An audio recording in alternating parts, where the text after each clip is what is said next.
ఇక్కడికి వచ్చినప్పుడు మీరు అందరూ రావడం జరిగింది. ఇంకా ఎక్కువసేపు కూర్చోబెట్టాం.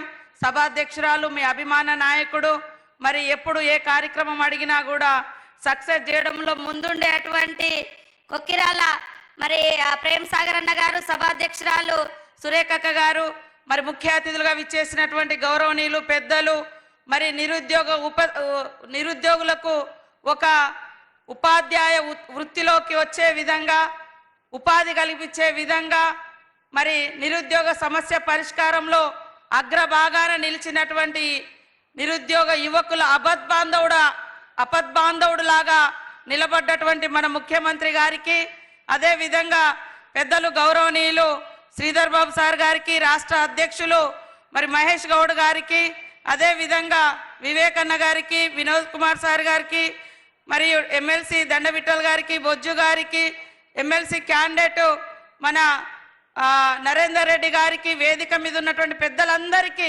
హృదయపూర్వక నమస్కారాలు, ధన్యవాదాలు. ఈరోజు ఎన్నికలు రాగానే బీఆర్ఎస్ బీజేపీ కుమ్ముక్కై మరి ప్రజాప్రభుత్వం ఏదైతే గత సంవత్సర కాలంగా ప్రజల కోసం సంక్షేమానికి కట్టుబడి పనిచేస్తుందో దాని మీద అనేక విమర్శలు చేస్తున్నారు. నేను ఒక్కటే అడగదలుచుకున్నా, బీజేపీ 11.5 సంవత్సరాలుగా మీ ఊర్లలో ఎంతమందికి ఉద్యోగాలు ఇచ్చింది? అదే విధంగా మరి కాంగ్రెస్ వచ్చినటువంటి అనతి కాలంలో 54,000 ఉద్యోగాలు ఇచ్చి రేపో మాపో మరి అంగన్వాడీ ఉద్యోగాలు కానీ, కారుణ్య నియామకాలు కానీ ఇవన్నీ కూడా చాలా సంవత్సరాలుగా పెండింగ్లో ఉంటే మేము చేయబోతున్నాం. కానీ వాళ్ళు ఉద్యోగాలు ఇవ్వరు, ఉపాధి ఇవ్వరు, ఉద్వేగాన్ని సృష్టిస్తారు. మరి మన భావోద్వేగాలతోటి రాజకీయం చేసి పదవులు పొందడం తప్ప ఇంకొకటి లేదు. బీజేపీ వాళ్ళు అంటున్నారు కాంగ్రెస్ ఏం చేస్తుందని. అయ్యా, ఇచ్చిన మాట ప్రకారం 200 యూనిట్ల కరెంట్ ఇస్తున్నాం, 21,000 కోట్ల రైతుల రుణమాఫీ చేసినాం, 54,000కు పైగా ఉద్యోగాలు ఇచ్చినాం.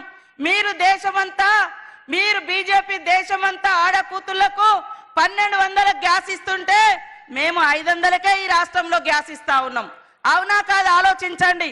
ఆ రోజు కాంగ్రెస్ ఇచ్చినటువంటి 200 పింఛన్ ఏదైతే 10 ఏళ్ల కింద ఇచ్చిందో కేంద్రం, ఈ రోజు కేంద్రం యొక్క వాటా పింఛను కేవలం 200.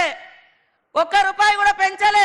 మేము 10 ఏళ్ల క్రితము ఆనాటి ధరలకు అనుగుణంగా 200 ఆనాడిస్తే రాజశేఖర రెడ్డి గారు అదే వాటా ఈ రోజు వరకు కూడా కేంద్రం 200 ఇస్తుంది. మిగతా అంతా రాష్ట్రమే భరిస్తా ఉంది. అదే విధంగా జీతాలు పెంచడానికి కానీ లేదా ఏ రకమైనటువంటి సపోర్టులో కానీ బీజేపీ లేదు. బీఆర్ఎస్ కేవలం మాటలతో మోసం చేసింది. కానీ ఇచ్చిన మాట నిలబెట్టుకునేటువంటి ప్రభుత్వం మరి కాంగ్రెస్ ప్రభుత్వం, రేవంత్ రెడ్డి గారి ప్రభుత్వం. దయచేసి పని చేసే ప్రభుత్వానికి పట్టం కట్టండి. ఇంకా 4 సంవత్సరాలు ఈ ప్రభుత్వం ఉంటుంది.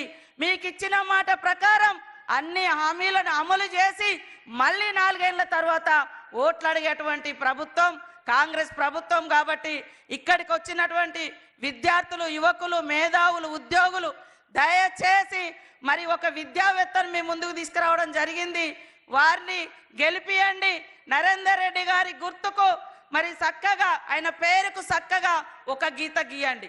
ఒకటే, మళ్ళా ఇంకోటి లేదు, ఒకటే గీసి మరి గెలిపించండి. ఉమ్మడి ఆదిలాబాద్ జిల్లాను అభివృద్ధి పదంలోకి తీసుకెళ్లడానికి ఈ యొక్క ఓటు ద్వారా మమ్మల్ని ప్రోత్సహించాలని మిమ్మల్ని అందరినీ కోరుకుంటూ అందరికీ నమస్కారాలు, ధన్యవాదాలు.